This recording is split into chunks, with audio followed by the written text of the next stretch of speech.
Saya yakin ini banyak yang belum join ya, karena hari Minggu, mungkin banyak agenda juga. Tapi lumayanlah sudah mendekati 800, mudah-mudahan nanti sampai 1.000 orang. Seperti yang sudah saya sampaikan via post saya di Instagram, jadi hari ini saya mau bahas sebenarnya lebih fokus ke secara global ya, secara global atau secara makro, kita sebenarnya saya mau menelisik potensi sampai dengan ini kan potensi semester kedua, kira-kira gitu ya, potensi tengah tahun kedua tahun 2021. Terus kemarin saya cukup menarik ya, saya cukup tertarik maksudnya atas ada informasi menarik dari komentarnya Morgan Stanley terkait view mereka, pandangan mereka yang mereka sampaikan ke partner-partnernya ya, mungkin ada klien-kliennya, ada nasabahnya, US market itu bagaimana. Nah, itu nanti coba akan kita bahas sore ini. Ya, free webinar menelisik potensi semester 2 2021 ya.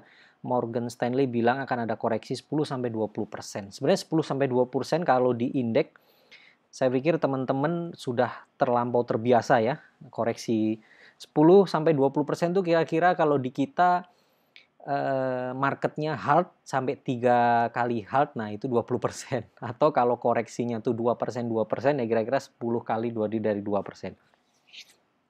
Atau kalau dari level sekarang 6.000 sekian, itu kalau 20%-nya ya kira-kira berapa tuh ya? Ya cukup cukup dalam ya semestinya ya, sampai 1.000 poin ya. Oke, ini saya materinya pakai ini ya teman-teman ya. Kurangi saham-saham cyclical termasuk small cap yang volatile dan mulailah beli saham staples, itu maksudnya komentarnya dari Morgan Stanley seperti itu. Nah, nanti kita bahas apakah benar akan ada koreksi. Lalu apakah komentarnya atau view-nya Morgan Stanley itu relevan untuk IHSG. Nah, nanti kita lihat. Terus kemudian kalau memang itu benar, kira-kira ada peluang apa yang bisa kita ambil ya dari hal tersebut. Nah, buat yang nyangkut Unilever, mohon bersabar ya, karena Unilever memang kinerjanya turun. Kebetulan sore ini saya nggak bahas Unilever, saya akan bahas yang kinerjanya naik-naik saja ya. Kita bahas yang bagus-bagus saja. So, saya lanjutkan ya. Ini ada 2 news sebenarnya, sebenarnya ada beberapa materi ya, akan saya mengambil beberapa berita atau beberapa media yang mewawancarai lebih lanjut ke head analysnya, Chief Investment Officers gitu. Yang diwawancara itu Chief Investment Officer, CIO ya. CEO-nya dari Morgan Stanley terkait dengan komentar mereka sebenarnya apa yang terjadi gitu ya. Ada 2. Nah, ini saya rangkum. Oke, pertama apakah relevan untuk IHSG? Nah, sebelum saya bahas lebih lanjut, saya mau sampaikan ke teman-teman begini. Teman-teman caranya memanfaatkan informasi dari saya begini. Saya tidak pernah cuap-cuap saat memberikan webinar. Seriously, saya nggak pernah cuap-cuap. Ngapain saya cuap-cuap? Nggak ada gunanya. Lebih baik saya dengan anak-anak saya liburan kan lebih enak ya. Saya kasih webinar itu benar-benar dari awal saya bikin channel di YouTube, dari awal saya bikin Instagram tuh saya serius, saya memang mau berbagi.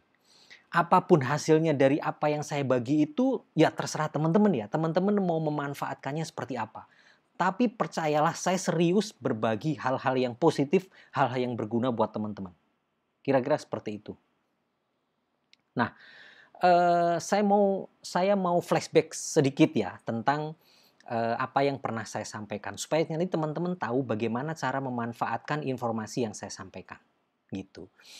Pertama, bahwa informasi yang saya sampaikan view saya cenderung mid to long term. Jadi saya berusaha mendapatkan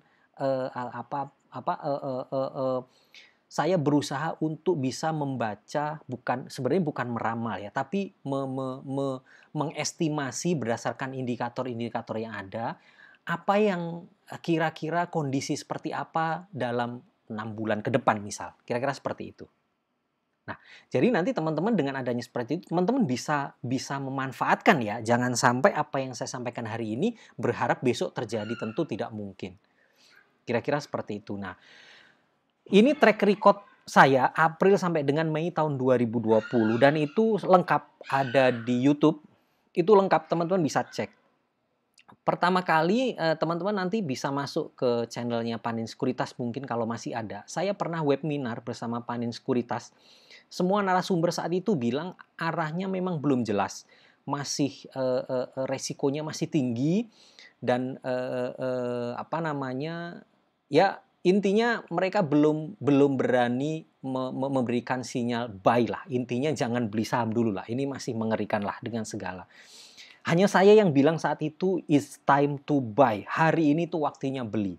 Tapi tentu saya ada data-data yang saya sampaikan. Saya waktu itu persamaan dengan 2008. Waktu itu juga apa namanya DPR-nya ya US tuh sudah ketok palu, stimulus awal-awal stimulus. Walaupun IHSG saat itu belum merespon positif, tapi saya sampaikan saat itu, inilah hari ini waktunya beli. Dan saat itu harga saham sedang di bawah semua. BRI kalau nggak salah di bawah 2000 ya, semua saham-saham di bawah dan hari ini saatnya beli.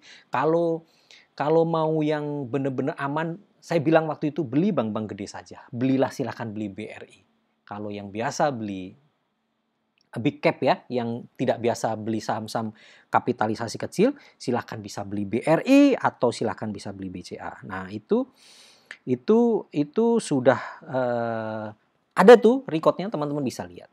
Yang kedua, saya pernah juga sampaikan strategi saat bearish April 2020. Ini link YouTube-nya ya, ini thumbnail-nya ya. Saya waktu itu sampaikan apa yang terjadi dan bagaimana beli-beli sahamnya waktu itu di bulan April. Terus kemudian juga ada sektor perkapalan saya sampaikan masih di bawah semua. Saya juga pernah sampaikan ini judulnya kalau nggak salah saham perkapalan yang diuntungkan saat pandemi atau saat social distancing, semua orang tidak bisa ketemu langsung, semua orang tidak bisa bersilaturahmi, semua orang nggak bisa melakukan kegiatan secara fisik, maka banyak sekali hal-hal yang harus dikirim menggunakan jasa pengiriman. Indonesia negara kepulauan, maka diperlukan pengiriman barang yang sangat masif hari-hari ini. Dan benar saja saat itu SMDR harganya masih 100-an sekian, hari ini harganya berapa, laporan keuangannya surging sekali. Dan saya sudah ceritakan itu dari jauh hari, bahwa sekarang semua orang mungkin sudah lupa bahwa saya pernah kasih tahu waktu itu di harga sangat bawah sekali dengan penjelasan sangat detail. So, jadi dengan adanya hal seperti ini teman-teman, maksud saya, teman-teman bisa manfaatkan, bisa lakukan dengan maksimal. Cara saya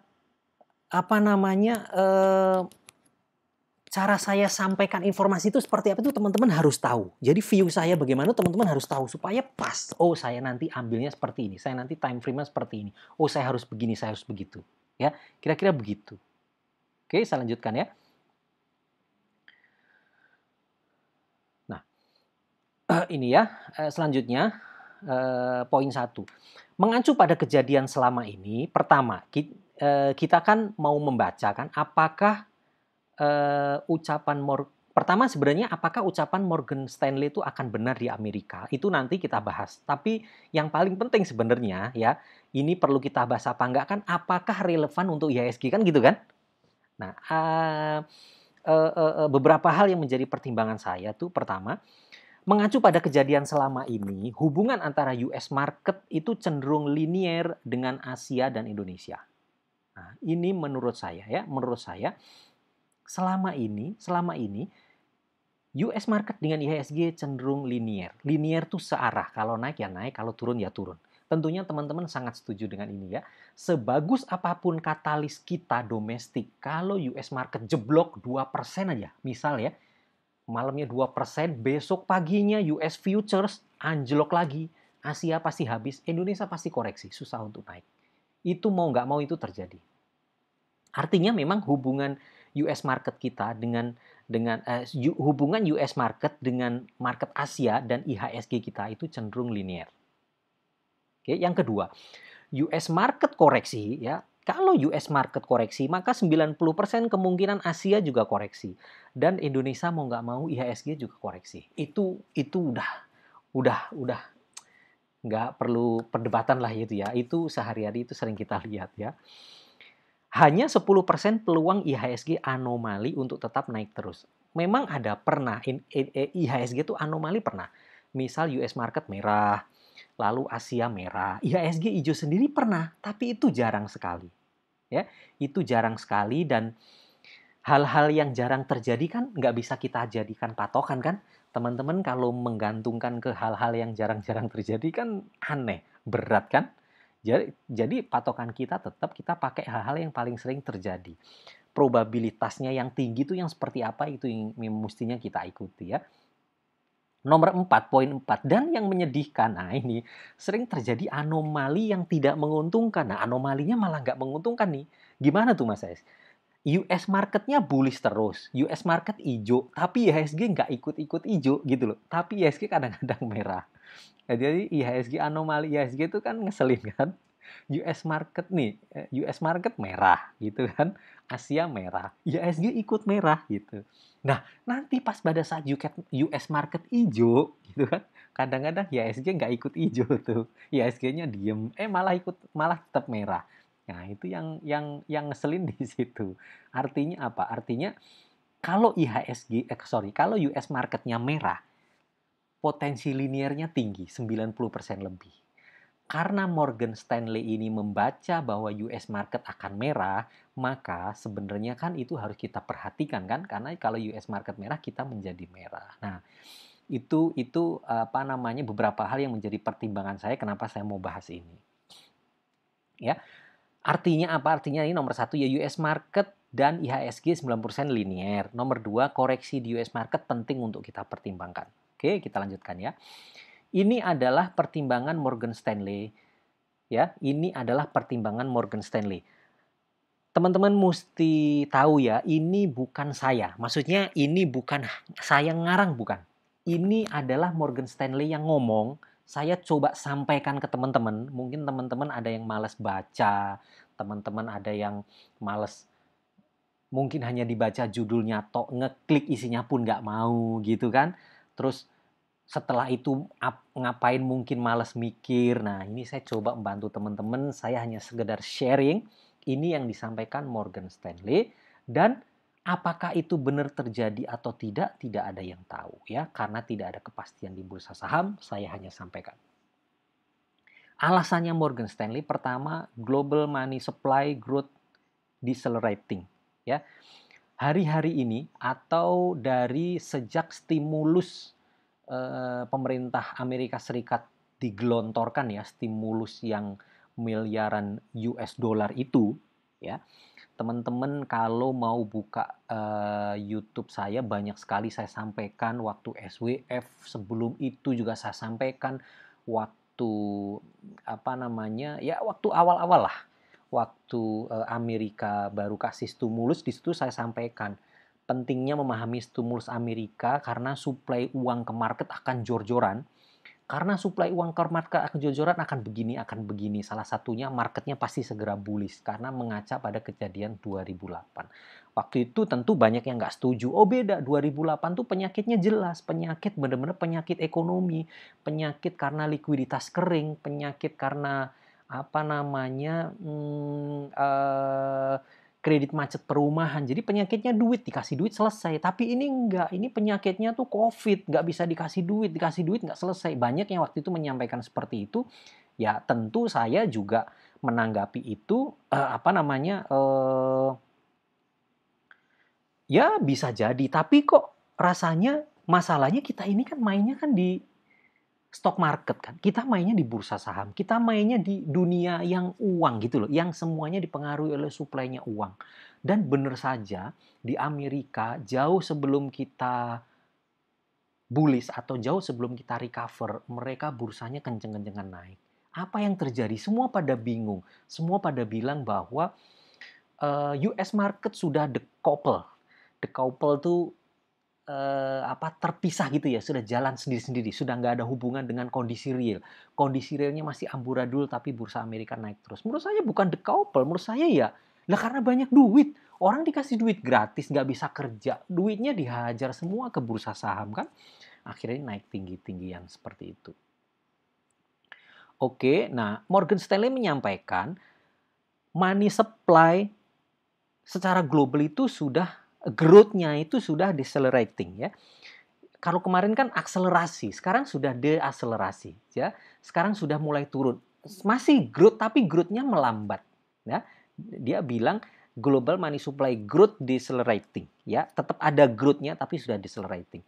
Nah, kekhawatiran Morgan Stanley beserta banyak sebenarnya kalau teman-teman mau baca ini beritanya tolong dibaca ya.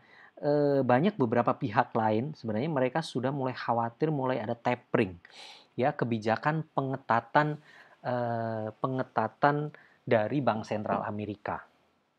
Bukan pengetatan stimulus beda. Kalau stimulus tuh moneter, ini yang kalau stimulus tuh fiskal, ini yang moneter punyanya Bank Sentral. Tapering itu gampangnya kebalikannya dari cetak duit. Kalau kemarin Bank Sentral cetak duit sebanyak-banyaknya, kalau tapering itu berarti duit yang sudah dicetak tuh berusaha untuk ditarikin. Atau dulu nyetak duitnya banyak, sekarang nyetak duitnya mulai di stop, mulai direm-rem, itu namanya tapering ya. Nah, kebijakan tapering itu biasanya dia siklus setelah longgar banget, nyetak duit banyak. Setelah itu biasanya kalau inflasi sudah pada angka yang maksimal ditoleransi, pertumbuhan ekonomi sudah bagus, biasanya ya itu siklus selanjutnya tapering. Gitu aja, bro. Muter-muter aja the Fed itu kan. Nah, ini yang dibaca oleh Morgan Stanley. Yang kedua, most speculative asset are experiencing rolling correction as much as 50% from their high, bilangnya gitu. Saya tulis all time high karena kondisinya all time high. Contohnya Bitcoin ya. Bitcoin itu most speculative asset ya, itu juga sudah koreksinya dalam. Nah, itu juga menjadi salah satu pertimbangan bahwa aset-aset yang biasa dijadikan spekulasi koreksinya sudah dalam sekarang gitu. Yang ketiga yang disampaikan adalah terkait dengan inflasi. Ya, inflasi ini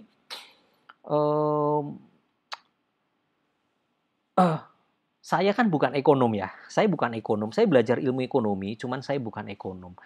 Ada banyak sumber berita, informasi yang saya baca. Di situ banyak ekonom-ekonom yang menyampaikan. Jadi posisi kita ini kan posisi membaca kan. Kita ini membaca banyak informasi.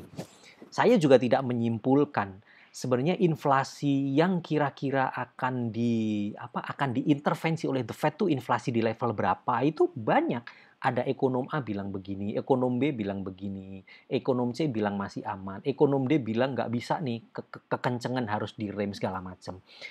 Saya mau sampaikan bahwa Morgan Stanley menyoroti inflasi, gitu aja. Mereka menyoroti inflasi bahwa inflasinya nih sudah bukan mulai naik, inflasinya tuh naiknya kekencengan. Inflasinya tuh cenderung lompat. Dan itu nggak bagus buat ekonomi Amerika. Kira-kira begitu mereka sampaikan. Nah, itu termasuk menjadi alasan mereka bahwa ini mulai ada pengetatan nih karena inflasinya sudah mulai kenceng. Ya gitu ya. Nah, ini ada beberapa berita ya. Ini ada beberapa berita. Ya, quickening US recovery puts Fed taper discussion in focus. Ini teman-teman nanti bisa baca ya. Saya nggak akan baca ke sana kelamaan, tapi kira-kira di sana, maksudnya pihak The Fed itu mulai ada diskusi, fokus perhatian ekonom-ekonom sana tuh mulai pada tapering. Karena itu recovery-nya nih cepat sekali gitu. Recovery itu identik dengan inflasi, teman-teman. Kalau di Amerika identik dengan inflasi karena banyak orang spending, banyak orang belanja, uangnya banyak, aktivitas ekonomi jalan, harga-harga pada naiknya, inflasi lah itu terjadi. Nah, ini ada juga berita ini teman-teman nanti baca sendiri seperti biasa ya, nanti teman-teman cek. US Consumer Price jump most Science 2008 topping all estimates ya. Semua estimasi sudah dilampaui, kira-kira topping all begitu ya. Kemudian consumer prices itu salah satu indikator inflasi ya. Inflasi itu kan kenaikan barang-barang macam-macam kan. Ya, ini salah satu bukan indikator, apa namanya, bagian dari inflasi gitu ya. Jadi main core-nya tuh apa, lalu di bawah main core tuh ada macam-macam, salah satunya consumer prices ya. Di US sana itu sudah sudah lompat pada lompatan tertinggi sejak 2008. Teman-teman tahu 2008, 2007 itu teman-teman. 2007, waktu itu saya belum lahir di bursa, saya nggak ngerti. Saya cuma tanya-tanya orang bahwa 2007 itu market enak-enaknya. Beli apa aja cuan. Beda, 2000 berapa sih kemarin 2020 itu eh 2020 itu menurut saya sih ya enak sih. Maksudnya bursanya kenceng sekali apalagi akhir tahun sampai awal tahun 2021. Tapi 2007 tuh jauh lebih enak teman-teman. Coba tanya senior-senior kita. Katanya beli merem aja cuan waktu itu. Dan itu lama gitu loh. Dan itu tuh sampai beberapa bulan tuh tiap hari begitu. Dan market tuh kenceng-kencengan naik terus. Gitu 2007. Nah, 2008 crash kan? 2008 crash gitu. Nah, ini yang ditulis Bloomberg ini consumer prices itu jamnya sudah lompatnya sudah melampaui waktu yang pernah terjadi 2008 gitu loh. Nah, jadi tapi juga jangan sampai nanti terus habis pesta begini tinggi-tinggian lalu crash seperti 2008 kan gitu ya. Tapi ya anyway sebenarnya sebagai investor koreksi itu bagus gitu loh. Saya ngomong koreksi bagus tuh dulu waktu April Mei itu banyak yang wah udah nggak semangat belajar. Tapi giliran sekarang banyak yang tanya Mas CS, market kira-kira crash nggak? Emang kenapa sih? Saya belum tahu. Bisa nggak ya kembali crash gitu? Pengen beli-beli lagi? Nah kan begitu kan? Dulu dikasih tahu nggak berani beli, tapi setelah sekarang tinggi semua bingung. Mana nih yang diskon? Pengennya marketnya crash lagi kayak Maret. Nah kan gitu kan. Ya itulah, tapi ya itu wajar lah. Itu manusiawi, semua orang seperti itu. Saya pun juga pasti ada fears-nya. Saya pun juga kalau market crash saya juga akan keluar dari market. Tapi yang pasti setelah melalui hal-hal seperti ini kemarin juga teman-teman nanti the next walaupun mungkin ada crash, teman-teman bisa lebih siap, bisa lebih prepare, bisa lebih memanfaatkan itu dengan sebaik mungkin tentunya nanti bisa cuan gitu ya. Oke, saya lanjutkan ya. Ini dia, ini inflasi ya. Ini inflasi, ini core CPI, ini core-nya inflasi. Ini di US. Ini memang lompat ini. Ini memang lompat nih ya.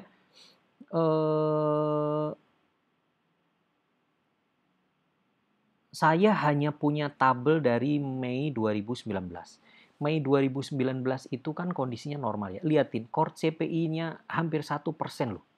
Amerika. Amerika 1% tuh tinggi. Ya. Ya. Lihatin, ini lebih tinggi, jauh lebih tinggi. Even dari 2019 atau 2018 sebenarnya kalau dia ngomong. Cuman masalahnya saya nggak ada datanya nih di sini. Tapi poinnya adalah ini kan ilustrasi saja. Ini saya salah satu data yang saya punya lah. Tapi teman-teman pasti lihat di internet banyak. Cari-cari di jurnal-jurnal pasti banyak. Poinnya adalah core CPI inflasi Amerika memang sudah jadi salah satu fokus pembicaraan mereka. Oke. Ini inflasi juga. Ini terkait inflasi. Lihatin harga-harganya teman-teman. Ya, wheat, copper, iron. Ya, ini komoditi. Inflasi itu apa sih sebenarnya? Inflasi itu kan kenaikan harga barang-barang kan gitu kira-kira ya. Nah kalau barang-barang naik, tentu komoditi-komoditi pembentuk barang itu berarti bahan baku, bahan pembantu, komoditi energi, logam kan pasti naik dong. Kalau komoditi-komoditi ini nggak naik, nggak ada alasan barang-barang yang di atasnya menjadi naik. Pasti semuanya naik. Nah ini memperkuat sebenarnya, ini kan dokumen-dokumen yang saya ambil dari beberapa berita di atas, memperkuat reason mereka bahwa inflasinya sudah menjadi perhatian gitu. Nah, selain itu menurut saya, rekan-rekan juga bisa lihat harga coal dan harga oil. Teman-teman mesti tahu, kalau harga oil tinggi itu, harga energi kan mahal, logistik mahal, ya. Memang sudah ada mobil listrik, tapi mobil listrik kan coloknya pakai listrik. Kalau batu bara mahal, tentu harga listrik juga ikut mahal, kan gitu ya. Oh, pembangkit listriknya menggunakan apa namanya, bukan non fosil power plant misal. Lah, non fosil pun kalau semua barang-barang naik, non fosil sudah pasti naik. Artinya mobil listrik pun harga listriknya juga pasti naik, ya. Biaya operation juga naik. Anyway, saya gunakan coal dengan oil sebenarnya sebagai perwakilan komoditi energi yang masih mainstream digunakan, masih mayority digunakan di dunia ini. Dan kalau ini harganya naik tinggi terus, kan biaya energinya tinggi, ujung-ujungnya juga memicu inflasi. Ini menurut saya, ini tambahan dari saya, kita juga bisa baca harga coal dengan harga oil. Karena bagaimanapun itu siklus akan tetap terjadi. Harga coal akan berada pada titik tertentu setelah itu mereka akan crash. Harga oil juga begitu, mereka akan crash. Biasanya nanti ada tapering, itu akan crash seperti tahun 2014, 2015. Itu hasil dari recovery pasca 2008. 2009 recover, 2010, 2011, 2012 harga oil pada topnya, setelah itu mulai turun-turun, tapering kenceng-kencengan, tantrum seluruh dunia 2014, 2015, komoditi habis harganya. Nah, waktu itu Indika Energi 100, ya harga-harga batubara anjlok semua. Apakah nanti akan seperti itu? Harusnya seperti itu, karena siklusnya memang seperti itu. Siklus ekonomi kita tuh memang seperti itu. Pada puncaknya pasti akan turun lagi, nanti recover lagi, naik lagi, dia akan turun lagi. Nah, itulah kenapa investor pasar modal atau investor saham tuh bisa menjadi kaya dengan memanfaatkan siklus itu. Beli pada saat hancur-hancuran, jual pada saat harganya sudah di atas. Oke, mohon maaf, Zoom saya maksimal rasanya cuma 1.000 ya. Rasanya cuma 1.000 dan saya belum konekin ke YouTube. Jadi buat yang nggak bisa gabung, teman-temannya dikasih tahu. Nanti rekaman akan saya kasih ke YouTube. Gitu, nggak ada masalah. Terus tadi ada yang tanya, Mas ES cepet dong. Menurut saya enggak. Masalahnya kenapa? Recovery tahun 2008 itu, saya memang belum lahir. Saya masuk bursa 2015 akhir. Akhir Desember kalau nggak salah. Atau November gitu. 2016 saya baru mulai ke forum-forum gitu ya. Setahu saya dari hasil analisa saya dari histori-histori berita-berita, recovery-nya 2008, 9, 10 itu shape-nya tuh apa ya? U-shape ya, U-shape. Kalau sekarang tuh V-shape. V-shape maksudnya huruf V. Recovery-nya kita kenceng banget. Nah, kalau recovery-nya kenceng banget, puncaknya kan dicapai dengan waktu yang sangat cepat gitu loh. Kalau US market saja recovery, menurut saya bulan Juli Agustus tahun kemarin US market tuh udah recovery dan itu V-shape sampai hari ini kenceng lurus. Lah kalau Agustus ini itu udah setahun. Masalahnya kalau recovery-nya tuh V-shape, takutnya puncaknya cepet, anjloknya juga cepet. Kan gitu kan? Ya, kan kira-kira begitu. Nah, ini menurut saya bener atau enggaknya saya nggak tahu kan, teman-teman nanti bisa analisa sendiri. Oke ya. Nomor 4 yang menjadi pertimbangan Morgan Stanley adalah potential payback on demand from last year such in spending from extraordinary fiscal stimulus. Nah, ini maksudnya gini. Kan kemarin stimulusnya Amerika, stimulus di fiskal ya. Fiskal tuh berarti pemerintahnya bagi-bagi duit. Nah, itu fiskal. Itu kan mulai sekarang kan sudah mulai di stop-stop gitu kan. Stimulusnya sudah mulai berkurang. Nah, ada potensi karena dulu surging demand, uang orang dikasih-kasih duit itu sekarang sudah mulai habis. Nah, itu ada payback. Ya, itu akan kembali lagi.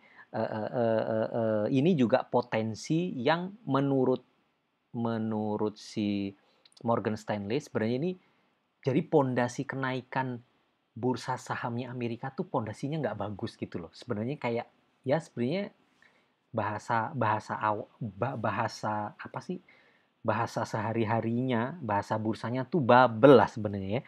Kenaikannya tuh tidak dengan pondasi yang kuat gitu. Karena naik tuh hanya didorong oleh stimulus-stimulus, orang-orang banyak duit, ayo naikin gitu.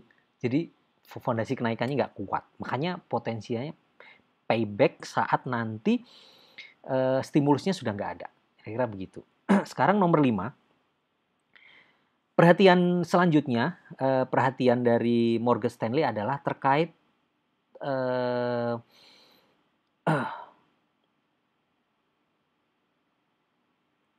apa ini? Proposed tax increase at the corporate and consumer level.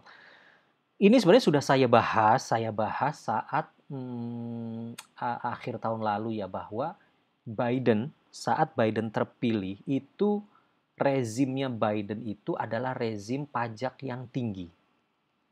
Itu semua udah bilang, saya hanya menyampaikan ulang semuanya tahu. BlackRock pun bilang bahwa S&P ini earning-nya akan turun karena tergerus oleh tax. Ini juga yang menurut Morgan Stanley salah satu yang menyebabkan S&P ini dalam waktu dekat akan rapuh itu karena tax increase ini juga. Karena increase-nya tuh tinggi sekali, terutama corporate.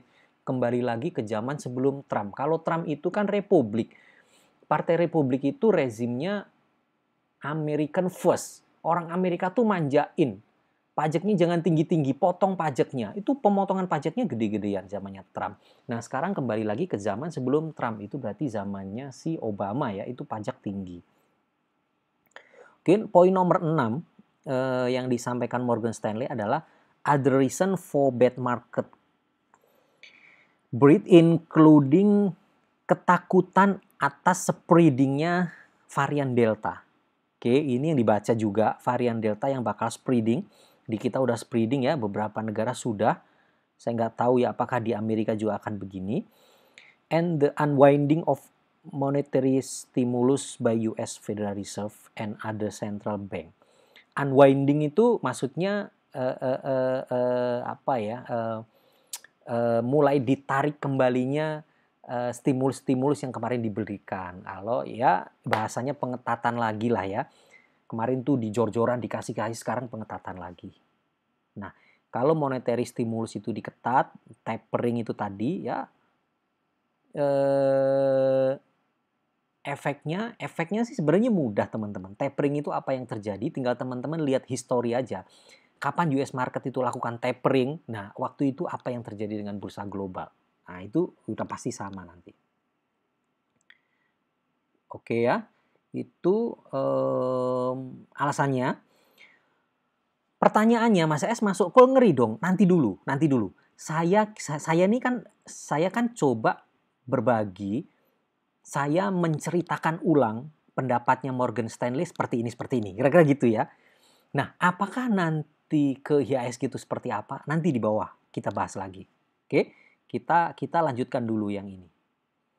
Nah, beberapa indikator technical ini oleh Morgan Stanley juga dia sampaikan. Pertama, unusual narrow breadth. Ya, market breadth itu di Amerika tuh gini teman-teman.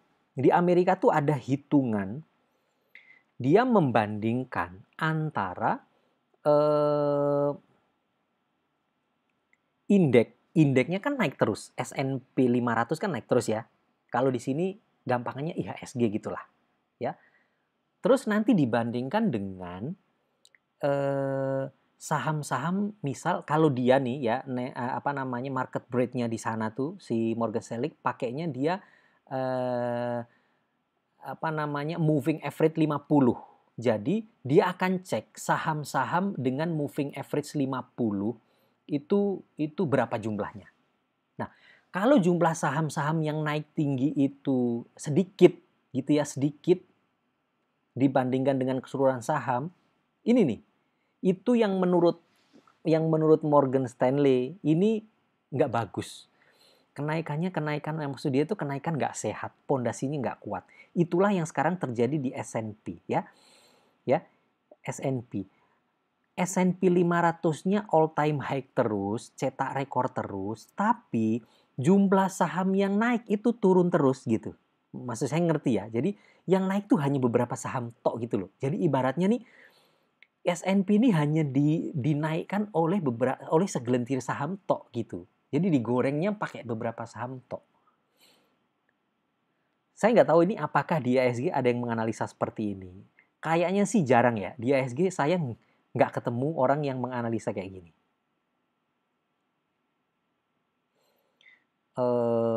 Ini ya.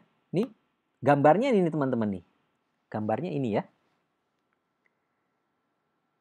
Sebentar, saya lihat di monitor saya keluar gambar apa enggak. Takutnya enggak keluar gambar. Saya sambil connect juga.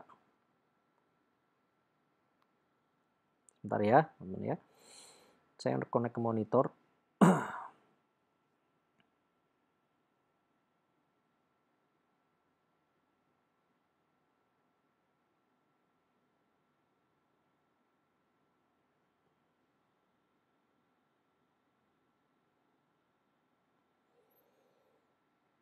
Tuh kelihatan kok gambarnya. Ini ya ini gambarnya. Nanti saya share lah, saya share di IG, saya share di grup tele lah materi-materi ini. Nggak ada masalah ya, sekarang diperhatikan aja. Jadi kira-kira tuh kalau di IHSG tuh ya, kalau kira-kira di IHSG tuh, nah yang nopang tuh DCII gitu kan, Arto, yang perusahaan-perusahaan yang nggak jelas sih perusahaannya, tapi frankly speaking ya, ya kita fair-fairan aja lah. Itu kan ya masa sih IHSG naiknya tinggi terus gara-gara Arto sama DCI digoreng kan semua juga bilang nggak akan sehat dong indeksnya begitu gitu kan. Nah kalau IHSG naik tuh yang naikin Gudang Garam, Indofood, bank-bank besar naik, big cap industri, TPIA misal atau batubara kita naik tinggi kan semua sekompak naik itu kan benar-benar kuat pondasinya gitu kan. Satu sektor nanti turun, yang ini masih hedging. Nah ini kalau naiknya pakai Arto, DCII yang dua nih ambles, habis. Tuh. Yang dimaksud Morgan Stanley itu kira-kira itu. Jadi kenaikan S&P itu hanya oleh segelintir saham. Makanya ini dikit banget nih. Saham-saham yang naik tuh hanya sedikit, tapi S&P-nya cetak terus gitu. Ya, itu ya. Maksudnya seperti itu. Terus ini ada juga, ini cara mereka menganalisa bursa ya secara teknikal. Ini dia membandingkan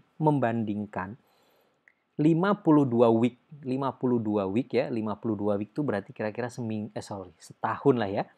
Dalam setahun itu, jadi kan ada saham-saham yang cetak high-nya dalam setahun terakhir gitu ya. Maksudnya year on year tuh dia naik. Ada saham yang secara year on year dibandingkan dengan tahun yang lalu, 52 minggu yang lalu dia turun. Berarti 52 minggu cetak high atau turun gitu kan. Di S&P hari ini ternyata lebih banyak saham yang turun. Jadi 52 week low itu lebih besar daripada new high. Jadi yang turun 52 week chart yang turun itu lebih banyak daripada yang naik. Ini kalau saya baca ya dari materinya Morgan Stanley ini memperkuat ini bahwa memang kenaikannya tuh rapuh, hanya ditopang oleh segelintir saham saja gitu. Ini juga ya. Selanjutnya ini masih nyambung dengan yang tadi. Kalau yang tadi kan yang di atas 52 moving average itu sedikit sekali. Kalau ini trennya yang di atas 50 day moving average, di atas 50 daily moving average, saham-saham yang di atas itu, yang di atas chart 50 moving average, makin hari makin sedikit prosentasenya. Artinya makin banyak saham yang turun terus. Ya, prosentase dari saham di atas 50 hari moving average ini maksudnya falling fast. Turunnya cepat. Jadi lagi-lagi, nah ini memang begini ya kondisinya nih ya. Kalau ini nih kenaikan 2009 kan ini 2020 nih ya. Awal-awal itu kan memang semua saham naik nih, S&P-nya naik. Nah, sekarang S&P-nya masih di atas, S&P-nya nggak koreksi, tapi pelan-pelan nih, secara pelan-pelan, silent operation mungkin, banyak saham yang turun. Jadi gini loh teman-teman, jadi mungkin nih pemain besarnya mereka kongsi. Bro, indeks you jagain ya, indeks lu jagain. Indeksnya jangan lu hancurin. Nanti kalau indeksnya habis, kita nggak bisa take profit. Ya, nah, indeksnya lu jagain, pakai saham apa, kayak yang penting S&P-nya jangan turun. Tapi gue mau take profit. Kan kira-kira bahasanya begitu kan ini kan? S&P 500-nya tetap di atas, tetap naik. Tapi banyak harga saham yang turun. Ya, karena trennya turun. Gitu kan? Turun dengan cepat. Jadi ini kayak kan pokoknya ini dijagain, tapi banyak yang take profit gitu loh. Ntar tahu-tahu semuanya udah take profit, ini tinggal ambles plus gitu. Itu bacaannya Morgan Stanley begitu. Oke, satu lagi yang menarik. Mereka melihat tren perbandingan antara saham-saham cycle, saham-saham siklus, cyclical stock dibandingkan dengan defensive stock. Nah, ternyata ada siklusnya. Dari tahun 2018, 2019 sampai 2020 crash itu cycle dibandingkan dengan defensif, nilainya kan turun kan? Turun. Artinya apa? Artinya saham-saham defensifnya membesar atau tetap, tapi saham-saham siklusnya turun. Ya, kalau nilai di sini kecil, nilai di sini tetap, maka hasil baginya kan mengecil kan? Akhirnya ini mengecil terus. Ya, dia pakai perbandingan ini dibikinkan 200 hari moving average. Jadi pakai MA 200. Nah, kemarin pada waktu recover, dia break MA 200 naik terus. Kalau nilainya naik, artinya posisi yang di bawah sini turun kan? Koreksi kan? Yang di sini naik. Atau yang di sini tetap, yang di sini naik. Gitu ya. Tapi kalau teman-teman mau baca materinya, yang defensif ini cenderung turun, yang di sini cenderung naik. Ini persis IHSG saat ini. Saham-saham defensif cenderung diam dan turun. Saham-saham siklus cenderung naik tinggi. Oleh sebab itulah, jika siklus dibandingkan dengan defensif, maka angka perbandingannya akan naik. Nah, hari ini, saya nggak tahu ini tanggal berapa ya, kalau 2 days ago gitu tadi, waktu saya ambil dokumen ini, di S&P kondisinya adalah siklus dibandingkan defensif mulai breakdown MA 200. Nah, ini mulai breakdown. Yang model begini, biasanya yang terjadi di S&P adalah mereka akan buang saham siklus karena tahu saham siklus akan turun dan masuk defensif. Jadi nilai siklus ini ya, yang di atas ini ya,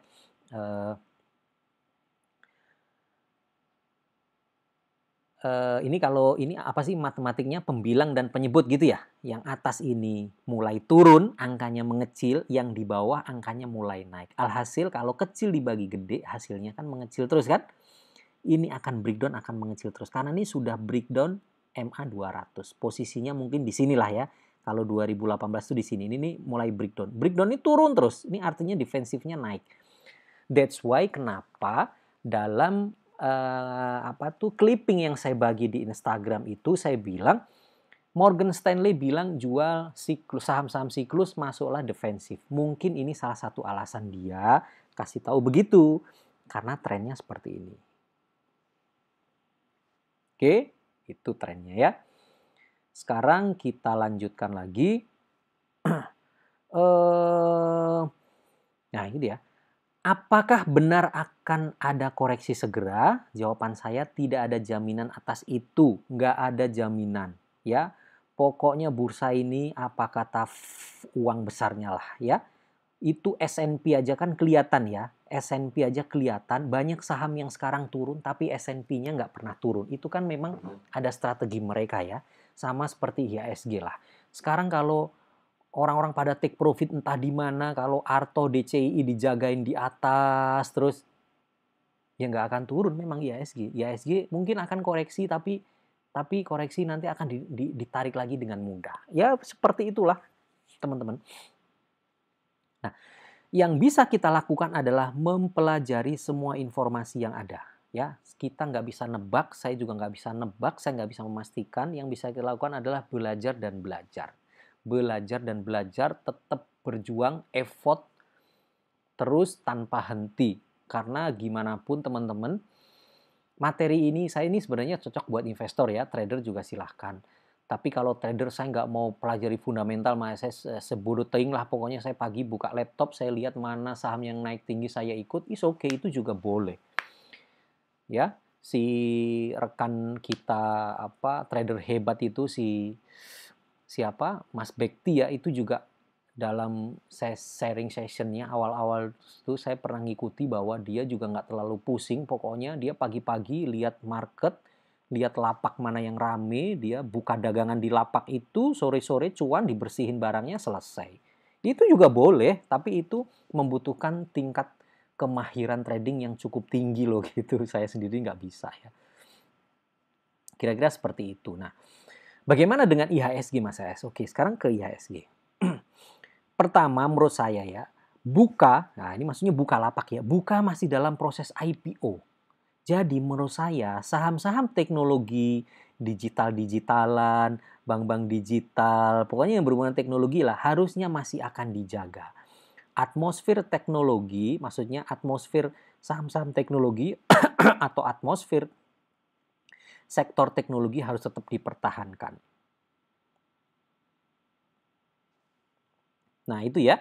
Nah saya nggak bisa membayangkan seandainya Bukalapak belum IPO, lagi proses, GoTo juga belum, tahu-tahu teknologi dihancurin, sektornya habis, kan orang jadi kok jadi nggak menarik kan. Nah hal-hal seperti ini sebenarnya simple kan, kita bisa pakai buat analisa juga bahwa oh ternyata IHSG itu gampang loh dijagain, gampang loh pakai 1-2 saham aja stay.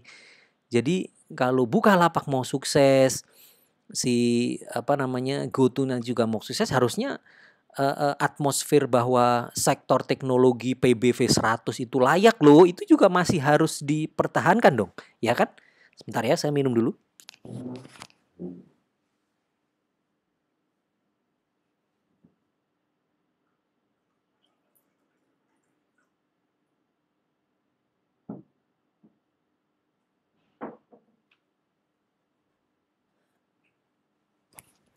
Oke, saya lanjutkan ya.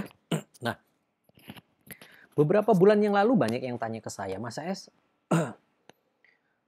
saham-saham teknologi kok gila-gila ya, PBV-nya gila-gila, digoreng atau gimana ya? Kalau saya kok simple ya, saya tuh Bukalapak IPO-nya di sekian puluh kali nilai buku. Terus gimana dong supaya orang masih tertarik, orang masih anggap itu sesuatu yang memang, ya itu perusahaan teknologi loh, beda gitu. Berarti kan harus diciptakan kan, harus ada penciptaan kondisi di bursa dong. Supaya orang, oh Bukalapak PBV-nya cuma 60 kali kok, nggak masalah. Bukalapak kan perusahaan teknologi, nggak ada masalah. Gitu kan? DCI aja coba lihat sekian, ini aja coba lihat sekian, Arto coba lihat sekian, gitu kan. Jadi memang kayak Arto digoreng tuh menurut saya bukan semata-mata supaya equity masuk ke GoTo-nya gede, tapi ya memang semacam penciptaan kondisi gitu loh. Kan GoTo as a business mungkin pesaingnya dari Bukalapak. Tapi in term of dia cari duit, dalam hal dia cari duit di bursa, mereka temenan lah. Ya mereka kerja sama lah, orang sama-sama mau cari duit di bursa efek. Bro, jagain ya, bro, gini ya, bro, Arto gue tarik ya supaya lu ntar bagus nih IPO, ya pasti begitulah. Ya, jadi kita nih emang begitu adanya gitu. Ya, jadi gitu. Menurut saya emang masih dijaga. Ya, bagaimana dengan IHSG? Pertama dari situ. Kedua, harga batu bara belum reflect ke emiten. Ya, ini teman-teman, saya pikir ini teman-teman semua setuju ya bahwa kenaikan harga batu bara belum reflected ke kinerja emiten, dan ujungnya juga belum reflect ke harga saham. Harga sahamnya masih parah, masih murah. Saya bilang masih murah. Kapan refleksnya Mas saya? Saya nggak tahu.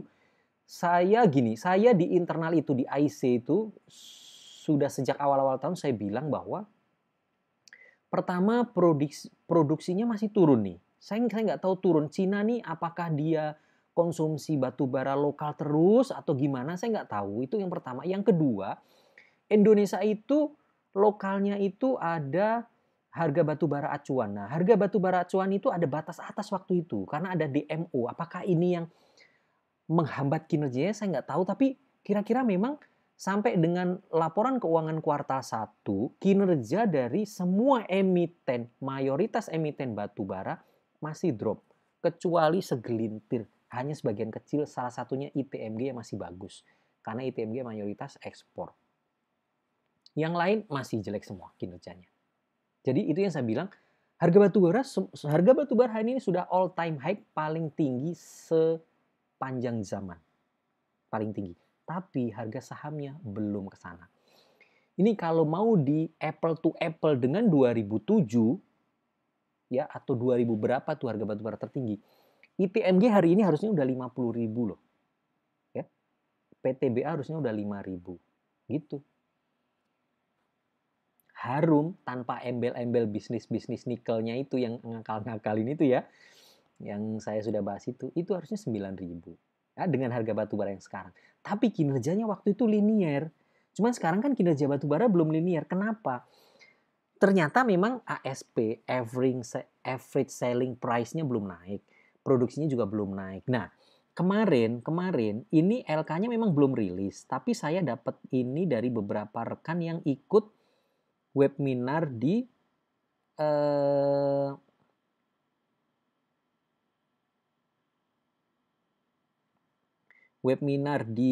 mana YP ya. Ada yang webinar di YP yang sebagai pembicara itu ibu siapa gitu, CFO-nya PTBA. Ini dokumennya ini ya.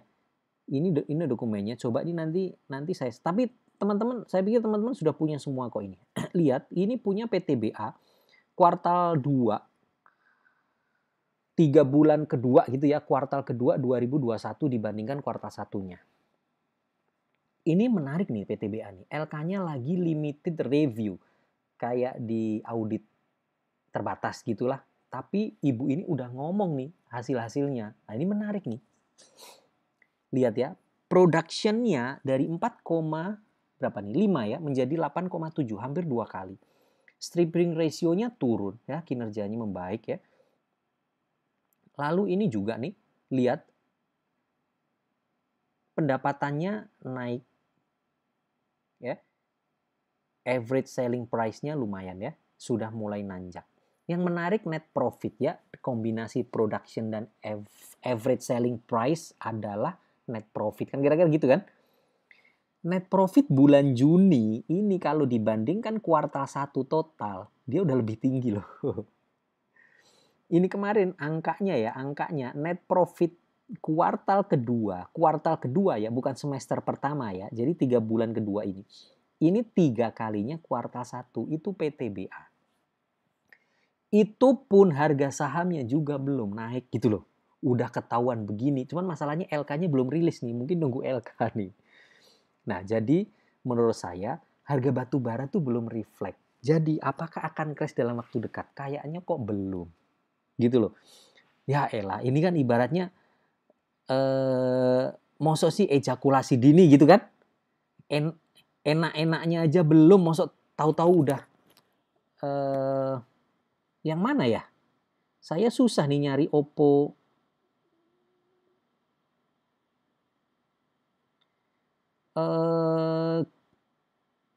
Yang mana ya? Orangnya terlalu banyak ini. Apa namanya? Oppo F11 ya? Oke, udah. Udah hilang ya?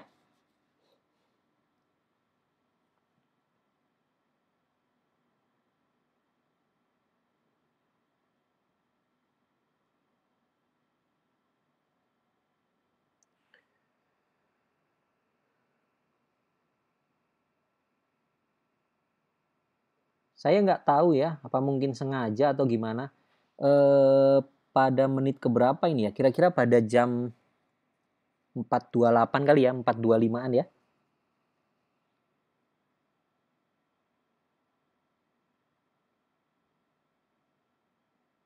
Oke, saya lanjutkan ya. Nah, yang kedua, batu baranya kan belum nih, ya. Batu baranya belum. Karena batu baranya belum, ya cobalah kita pesta batu bara dulu lah sampai akhir tahun gitu kan. Ya minimal PTBA tuh ke 3.000 dulu gitu kan, Adaro ke 2.000 dulu gitu kan menarik ya. Itu belum. Nah, kapan masa es? Laporan keuangan kuartal kedua, laporan keuangan semester 1 belum terbit. Tapi ini sudah ada yang sharing nih, Ibu CFO ini sudah berbaik hati sharing melalui Mire, sekuritas waktu itu ya. Nih, maksud saya begini loh, average selling price ini kan harga rata-rata jualan. Ya, kemarin kan HBA udah ada pengumuman ya dari SDM ya, HBA kita tertinggi tuh $120 kan nggak salah. ASP ini teman-teman, ini bukan punyanya PTBA doang itu punyanya semua emiten pasti akan begini. Jadi kondisinya si PTBA ini nih sebenarnya bisa kita jadikan indikator untuk emiten lain bahwa batu bara nih harusnya nih semester 1 sudah mulai oke.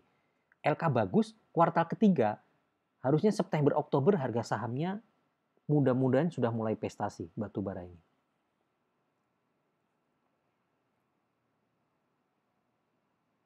Gitu ya. Nah, lalu gimana Mas AS? Cuman begini teman-teman, begini. Lagi-lagi menurut saya begini. Kalau LK-nya batu bara bagus, let's say bagus lah, semester 1 sudah mulai pick up bagus, kuartal 3 mulai jos gitu ya. Tapi kalau market Amerikanya merah terus, ya memang berat gitu. Nah, itu nanti teman-teman bisa kombinasikan sendirilah ya, gimana menyusun strategi. Waduh, udah mulai oke nih, tapi kok bursa Amerika kok mulai merah-merah terus nih. Nah, itu juga teman-teman harus manage risiko juga, karena potensi itu juga akan ada gitu ya. Oke, itu pertama mengenai Bukalapak, kedua mengenai batu bara, ketiga menurut saya market akan mulai realistis menyusul LK kuartal ketiga nanti ya. Kuartal kedua kemungkinan harusnya iya mulai realistis. Tapi masalahnya begini, ada beberapa yang aksi korporasi itu baru jalan di kuartal kedua. Jadi LK kuartal 2 tuh mungkin masih diignore. Mulai realistis nanti investor tuh di kuartal ketiga.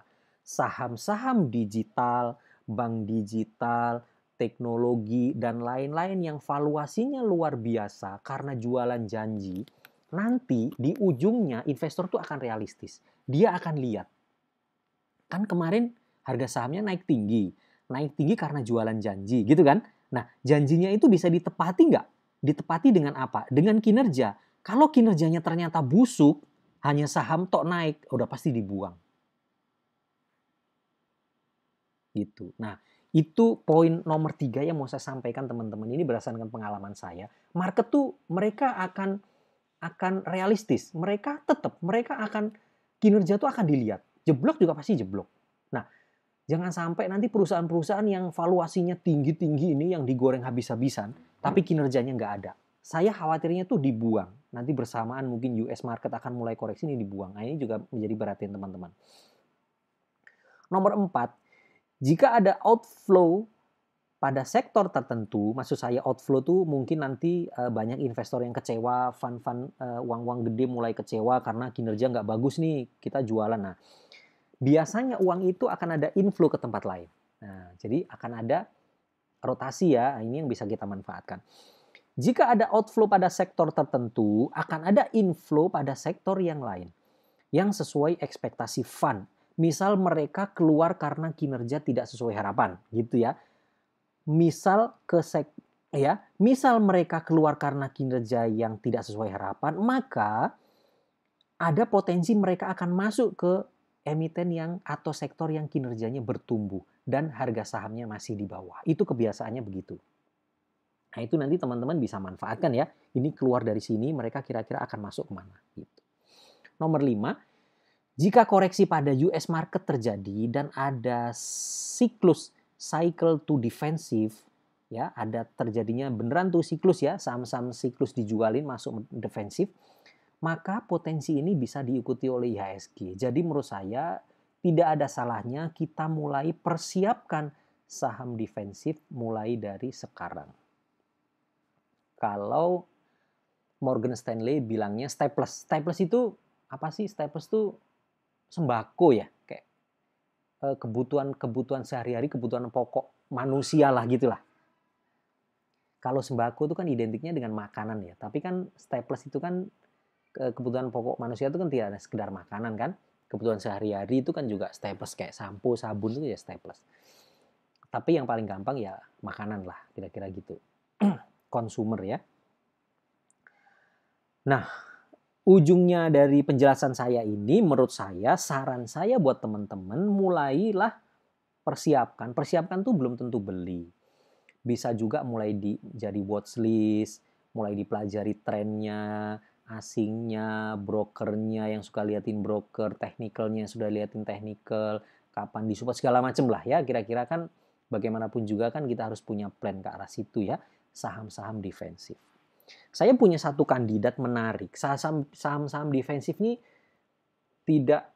bukan rahasia sebenarnya, karena sahamnya itu-itu aja dan yang kinerjanya bertumbuh juga tidak banyak ya. Itu bisa kita pilih. Tentu kita juga pilih perusahaan yang produknya kita tahu, produknya kita makan misal, dan produknya dikonsumsi jutaan orang Indonesia misal ya, dengan track record yang bagus. Saya punya kandidat, ya ini dia. Ini menariknya, ini hampir 2 bulan lebih asingnya tuh akumulasi gede-gedean, asingnya akumulasi dan lokalnya jualan. Lokal jualan, saya lihat, saya udah monitor seminggu 2 minggu, lokal tuh jualannya kecil ya, nggak banyak. Asing nggak mau HK, asing tuh nampung. Jadi posisi asing sekarang memang akumulasi. Masa asing masuk gede-gedean kok saham nggak naik? Karena asingnya nggak mau HK, asingnya nggak mau beli kanan. Asingnya maunya ngebit aja dia. Lah kalau asingnya ngebit, pas turun ya dia akan ngebit bawah. Lokalnya jualan. Kenapa Masa lokal jualan? Nggak tahu, karena saya bukan yang jualan. Mesti tahu tanya orang yang jualan, you kenapa jualan saham ini? Mayoritas lokal yang jualan, asing hampir nggak ada jualan. Sedikit sekali. Macem-macem. Oh mungkin duitnya mereka di sini sudah cuan, dia sudah beli dari tahun kapan, dia mau ikut IPO-nya Bukalapak, ya bisa aja. Oh mungkin dia mau masuk batu bara, oh mungkin dia mau ikut trading di sahamnya Haritanu, kan bisa aja kan, alasan itu kan banyak ya. Nggak perlu yang aneh-aneh teori konspirasi lah, standar lokal tuh kan kita juga kan, kita punya saham, kita mau jual buat apa kan, banyak hal lah ya, banyak cerita itu kan, untuk apa itu banyak sekali. Menurut saya tidak perlu terlalu kita harus bagaimana yang pasti asing ngumpulin aja. Nah itu pentingnya, asing ngumpulin ya. Ini chartnya dalam jangka panjang ya, ini chartnya dalam jangka panjang. Saham ini 10 tahun yang lalu, 12 tahun yang lalu atau tahun 2009, harganya kalau nggak salah di bawah 100 lah, 50 atau 70. Bukan dulu bukan 50 atau 70, dulu di atas, tapi ini saham pernah stock split 1:10 kalau nggak salah. 1 lembar jadikan 10 lembar, jadi yang misal harganya 10.000 menjadi 1.000 gitu ya. Harganya 500 menjadi 50. 2009 let's say beli di harga 50 perak, ditinggal tidur. Tahun 2019 itu harganya 3.200-an. Jadi naiknya udah berkali-kali lipat. Oh kurang cepet Mas saya cepetan si ini si itu, yang sekarang ya beda dong ya. Beda antara saham growth yang memang kita beli bisnis, ada bisnisnya, ada kinerjanya bertumbuh, dengan saham yang equity-nya aja minus tapi digoreng gila-gilaan, kan beda. Teman-teman tidak bisa membandingkan itu. Supaya diskusi kita sehat gitu loh. Saham gorengan tolong diporsikan sebagai saham gorengan, analisa terpisah gitu loh. analisa dengan sesama saham gorengan. Tapi saham growth yang ada perusahaan yang ada labanya harus kita analisa dengan cara yang benar supaya kita benar. Oke ya?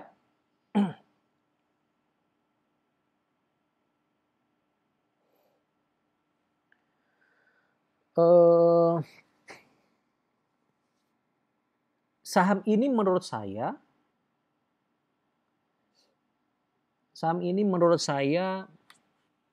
sebentar ya, biar nggak mengganggu ya, saya stop dulu semua video.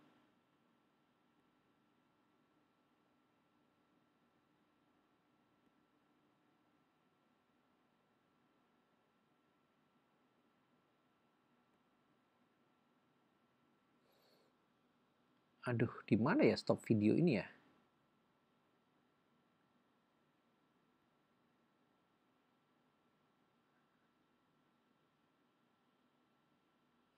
Wah, saya nggak menemukan nih cara stop video all gimana ya. Udahlah ya, saya lanjut aja lah ya. Anggap aja itu memang sengaja dia. Saya lanjutkan ya. Pertama, saham ini defensive stock. Kedua, growth stock. Kenapa growth stock? Karena kinerjanya bertumbuh. Dari harga 50 sampai harga 3.200 itu naik terus. Naik. Sempat ada koreksi tetap. Saham tuh tidak bisa naik kenceng-kenceng terus, nggak bisa. Koreksi naik. Ya. Ideal for long term. Sangat ideal sekali, cocok sekali untuk orang yang long term. Nah, saya pernah kasih saham model seperti ini ke beberapa orang yang nanya saya, Mas ES, saya mau kasih tabungan buat anak saya. Pak, ini aja, Mas ES, ini sahamnya naik terus Mas ES. Kapan ya kita bisa beli? Bener Pak, saham growth stock itu, jawaban saya waktu itu, dia akan kecenderungannya akan naik Pak. Dia cenderung naik, susah untuk koreksi. Koreksinya tuh dikit banget. Dia akan koreksi kalau ada hal-hal besar yang mengganggu kinerja atau hal-hal besar seperti crash di market, dia baru koreksi. Nah, menurut saya saat inilah waktunya koreksi.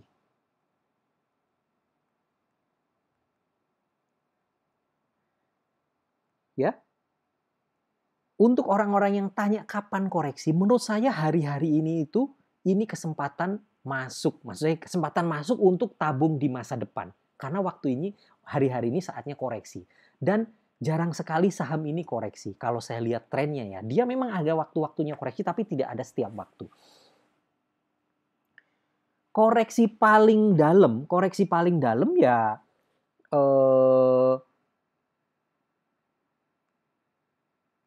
waktu ini nih, koreksi paling dalam ini waktu bulan Maret April kemarin, itu koreksi paling dalam.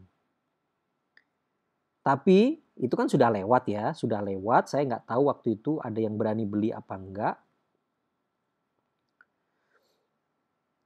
Nah, koreksi selanjutnya saat ini. Koreksi yang pernah terjadi ini teman-teman yang di bawah ini ya, yang di bawah ini tuh foreign. In out ya, inflow outflow-nya foreign. Dia pernah koreksi dalam dari 3.200 sekian sampai ke 1.400, itu foreign-nya keluar. Foreign memang keluar banyak di sini. Di sini sebenarnya saham ini dia sudah koreksi dari 2018 sampai 2019. Puncaknya tuh sebenarnya sebelum COVID. COVID sudah di Cina tapi belum masuk ke sini. Februari itu bottomnya justru. Maret itu dia malah mantul.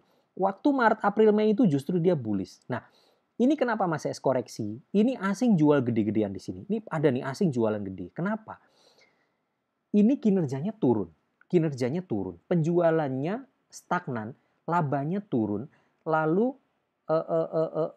hutangnya naik, kemudian beban bunga hutangnya naik. Itu menurut saya waktu itu koreksi. Sudah naik, yang nggak ikut di sini memang sudah telat, tapi ini ada peluang koreksi lagi. Ya, peluang koreksi lagi. Kalau ini koreksinya asing jual gede-gedean, banyak orang takut masuk karena waduh, ada apa ini emiten? Kok asingnya obral begini? Banyak orang ini takut nih saat ini. Tapi kalau sekarang teman-teman saya kasih tahu, Dia koreksi, tapi asingnya masuk banyak. Harusnya teman-teman jangan takut di sini. Ya. Asingnya masuk banyak nih. Nah, gitu loh. Asing jadi driver kenaikan sahamnya so far ya, selama ini asing yang jadi driver. Asing masuk, biasanya mereka akan dorong. Kecuali saat-saat ini lokalnya banyak jualan, asingnya tahu ditampung. Tapi someday ini asing pasti akan dorong naik. Sekarang kita lihat ya, kita lihat kinerjanya. Nih ya. Ini saya hanya punya matriks angka dari 2015 sampai 2021. 2014 ke sono, teman-teman bisa cari sendiri ya. Teman-teman lihat penjualannya 3,4. Ini yang per kuartal 1 ya, karena kan LK-nya baru di kuartal 1. Jadi saya perlihatkan nih, ini angka kuartal 1 bukan angka tahunan. Teman-teman lihat. Kuartal 1 2015 ya, penjualan 3,4T, 4,6T, 4,9T, 5,4T, 6,0. 2020 turun sedikit 5,3. Sekarang penjualan tertinggi sepanjang masanya dia 7,3T. 7,3T. Sekali lagi ya, teman-teman ya.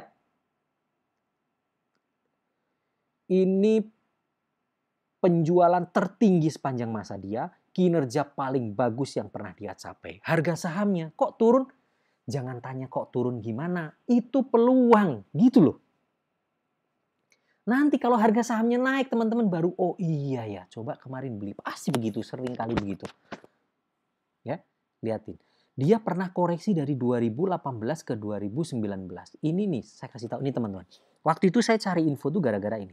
Lihat, penjualannya naik dari 5,4 ke 6, tapi labanya turun. Atau labanya stagnan. Kemudian beban bunganya, hutangnya besar dia. Dari beban bunga kuartalan 90 miliar, naik 130 miliar. Ini yang menurut banyak orang waktu itu membuat investasi nggak suka. Dia khawatir perusahaan ini mulai nambah hutang. Jadi mereka jualan. Gitu. Ternyata apa yang terjadi, ternyata tahun 2021 mereka bisa membayar sebagian hutang. Beban bunga kuartalan dia tinggal 80 miliar. Kecil sekali ya. Bahkan paling kecil dari 2015. Teman-teman lihat 2015 itu ya. Berapa nih? 2015 itu 100 miliar beban bunganya. Hari ini cuma 80. Gitu ya. Labanya 2015 cuma 200. Kita pakai 2017 sajalah ya. Labanya 300 miliar. Hari ini labanya 800 miliar. Berapa kali itu kenaikan ya? 2 kali lebih ya. Harga saham di sini sudah 2.100. Hari ini harga sahamnya 2.200. Harusnya harga saham hari ini 4.000. Gitu. Jadi ini secara kasar ya, teman-teman bisa lihat bahwa kinerjanya hari ini kinerja terbaiknya dia. Gitu loh. Oke. Asing keluar masif dan saham koreksi pada kurun waktu 2018-2019. Saat itu kinerja cenderung flat dan beban bunga naik, mengurangi cash flow dan EBITDA. Oke, sekarang kita bahas kuartal ini ya. Ini penjualan bersihnya. Penjualan bersihnya liatin 2021 kuartal 1 dibanding 2020 kuartal 1. Luar biasa ya menurut saya kenaikannya. Kenaikan tertinggi pada ekspor 1,6 triliun menjadi 2,9 triliun. Hampir 100% naiknya pasar ekspornya. Pasar lokalnya juga naik. Pick up bagus ya. Kenaikan penjualan ini pure, ini benar-benar bisnis, bukan jualan aset, bukan jualan apa-apa. Ini benar-benar pure bisnisnya dia. Oke, laba bertumbuh sedangkan ekspor hampir 100% ya. Sorry, lokal bertumbuh bagus sedangkan ekspor hampir 100%. Saya lihat dulu arus kasnya ya, arus kasnya. Ini arus kas. Dari aktivitas operasi dia dapetin duit 1,5 triliun. Kemudian dia bisa beli aset tetap 146 miliar. Aset tetap tuh mesin-mesin. Teman-teman ya, untuk perusahaan-perusahaan konsumer seperti ini ya, kalau dia mau naikin penjualan, artinya kan harus ada produk yang dijual lebih banyak. Kalau produk yang dijual itu saja agak susah. Harusnya biasanya perusahaan consumer good FMCG itu dia punya create produk baru. Create produk baru, ada market baru, ada penjualan baru. Lah, kalau create produk baru kan berarti harus ada pabrik baru dong, harus ada mesin baru. Nah, itu teman-teman harus tahu bahwa penting sekali kalau menganalisa cash flow itu teman-teman lihatin ada nggak perolehan aset tetapnya. Karena itu penting untuk mereka ada inovasi nggak? Mereka ada ekspansi nggak? At least mereka punya produk baru apa enggak gitu.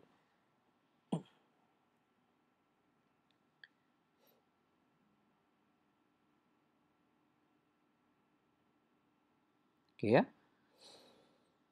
Terus dia berhasil juga bayar nih, pinjaman bank jangka panjangnya berhasil dibayar hampir 0,5 triliun. Ya, ini menurut saya bagus ya. Inilah yang juga yang tadi mampu membantu menekan biaya atau menekan beban bunga. Salah satunya memang pinjamannya juga harus dikurangi. Ada penerimaan sih 100 miliar tapi dia bayar totalnya 0,5 triliun lebih ya, 487 dan 50. Ya, alhasil ada kenaikan kas sebesar 900 miliar lebih pada kuartal 1. Oke, itu cash flow-nya. Ini hutangnya, posisi hutang teman-teman juga lihat liability jangka pendek, hutang berbunga tuh bank jangka pendeknya udah nggak ada, udah dilunasi ya. Kemudian yang naik tuh sebenarnya hutang usaha ini nggak ada bunga, ini biasanya ke vendor.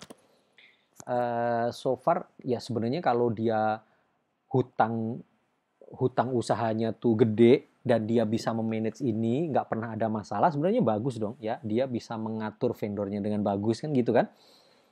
Tidak pernah bermasalah dengan vendor, dia tetap dapat supply bahan baku dan dia bisa mengatur cash flow-nya.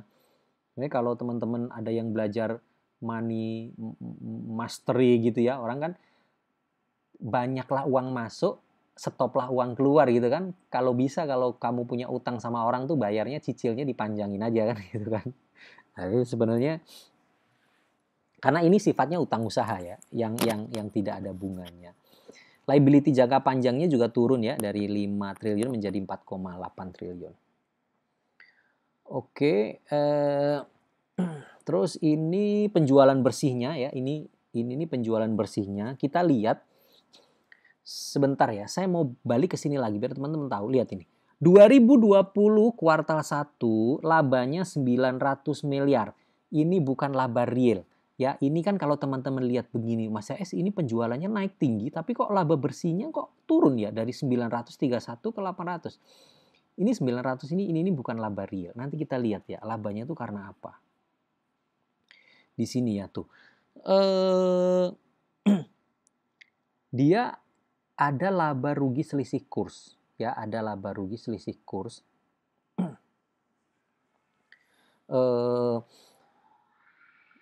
Laba rugi selisih kurs ini begini, dia penjabarannya kan pakai rupiah, tapi dia punya penjualan dalam bentuk dolar yang ekspor. Dia juga simpen uang dalam bentuk dolar. Alhasil kalau nilai dolarnya tinggi, maka dia ada gain karena laporan dia rupiah. Kemarin gain kurs dia tuh 600 miliar. Makanya dia 600 miliar tuh labanya sampai 900. Ini kalau 600 miliar ini nggak ada atau cuman 100 gitu, labanya dia tuh sebenarnya kecil sekali. Ya, tahun kemarin. Tapi tahun ini 800 miliar nih mendekati pure lah menurut saya. Laba bener-bener all time high-nya laba dia ya 800 miliar ini memang masih ada laba rugi selisih kurs. Tapi laba rugi selisih kurs ini tidak pernah bisa hilang dari Mayora. Ini selalu ada. Even tahun-tahun lalu pun kayak misal kita lihat ini pun ini nih selalu ada nih. Kalau teman-teman mau lihat laporan keuangannya ini selalu ada. Ya. 100 miliar menurut saya tolerable untuk kita lakukan analisa ya bahwa labanya Mayora bagaimanapun kuartal tahun ini mendekati Ya bukan mendekati ya, memang ini all time high. Nah kalau teman-teman baca, ikut RUPS segala macam, memang sasaran dia pertama dia bikin create produk-produk baru. Yang kedua, dia genjot pasar ekspor, buka pasar ekspor dan itu lagi kenceng-kencengnya. Jadi apakah kuartal 2 akan turun, kuartal 1 tricky, saya nggak tahu. Nanti kita tunggu saja. Ya, nanti kita tunggu saja.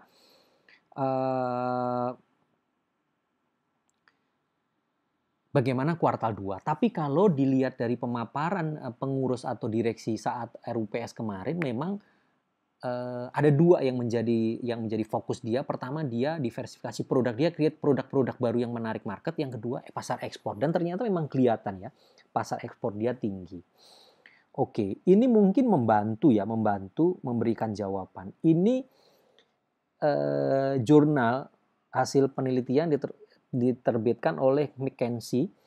McKinsey dia membuat permodelan, dia membuat penelitian bagaimana food industry itu, ya, food industry hubungannya dengan COVID, dan ternyata saya juga baru baca ini ya, luar biasa bagus.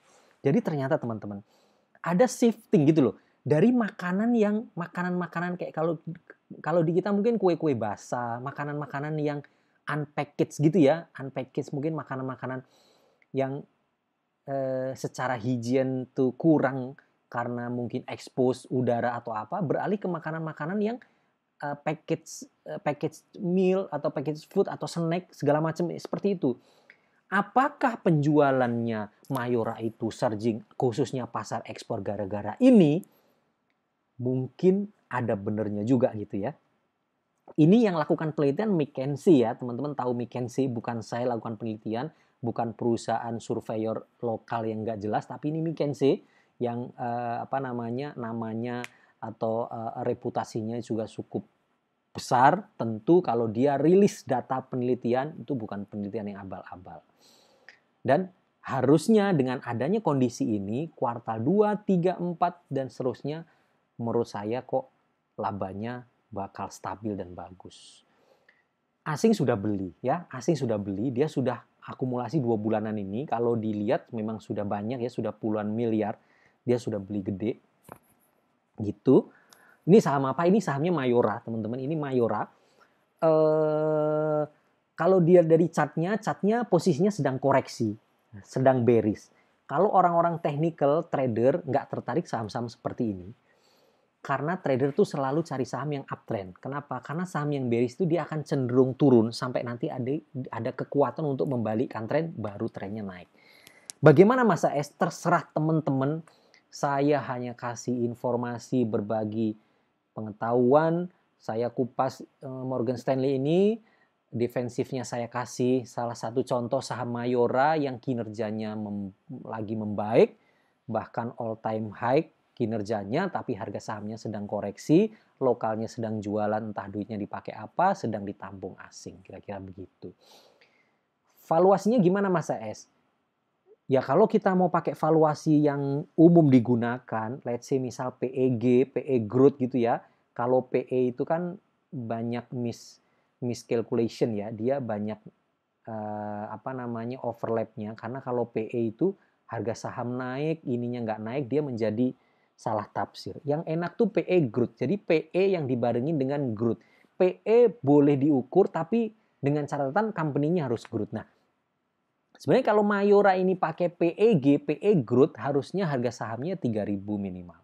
Gitu. Nah, yang menarik adalah Indofood growth, tapi growth-nya tuh dengan akuisisi perusahaan baru, sister company yang diakuisisi dengan harga sangat mahal, maka growth-nya harus dibarengin dengan utang yang sangat besar. Kan gitu kan? Unilever posisinya malah decline, penjualannya turun. Jadi yang consumer yang elite, yang elit, benar-benar elit, ya tinggal ini yang tumbuh. Mungkin teman-teman bisa cari yang lain, tapi menurut saya ini salah satu yang bertumbuh. Saya ada lagi beberapa saham yang valuasinya lebih murah dari Mayora, tapi tracknya belum kelihatan seperti Mayora yang dari harga 50 naik terus sepanjang tahun, memang belum begini ya. Yang tracknya sudah kelihatan memang Mayora. Nah, saham-saham yang lain itu nanti deh saya share di sesi-sesi selanjutnya. Terus karena banyak yang komplain ke saya kok share sahamnya sudah naik, mungkin nanti setelah ini saya akan tawarkan beberapa saham yang harganya lagi di bawah, lagi dibuang-buang, lagi di bottom, lagi bearish berat, ya, dibuangin orang. Nanti akan saya sampaikan. Nanti akan ada sesi-sesi khusus nih ke depan saham-saham yang dibuang-buang orang, ya. Silakan kamu kalau mau pungut, tapi namanya saham bearish itu ya nggak akan naik dalam waktu dekat kan gitu kan. Tapi teman-teman rasanya saat-saat ini kok lebih suka saham-saham yang ada di bawah, ya oke saya ikuti. Nanti akan saya kasih saham-saham yang harganya sedang nyungsruk di bawah. Tentu bukan yang 50 ya, yang masih aman ya, bukan 50. Oke teman-teman, seperti itu. Saya pikir sudah 1 jam lebih ya, 1 jam lebih, dan mohon maaf tidak bisa tanya jawab. Nanti tanya jawabnya di inilah, di apa namanya, grup atau di Instagram gitu ya. Sekali lagi terima kasih, mudah-mudahan bermanfaat. Ambil ilmunya, atur sendiri. Kesuksesan teman-teman jadi tanggung jawab teman-teman semua, duitnya teman-teman jadi tanggung jawab teman-teman semua, risiko sekali lagi juga jadi tanggung jawab teman-teman semua, kewajibannya belajar. Jadi ngerti, informasi dari saya disaring, ambil, kombinasikan dengan technical atau apapun yang dimiliki, nah hasilnya pasti bagus. Oke, terima kasih teman-teman. Selamat sore, sukses selalu, sehat selalu. Assalamualaikum warahmatullahi wabarakatuh.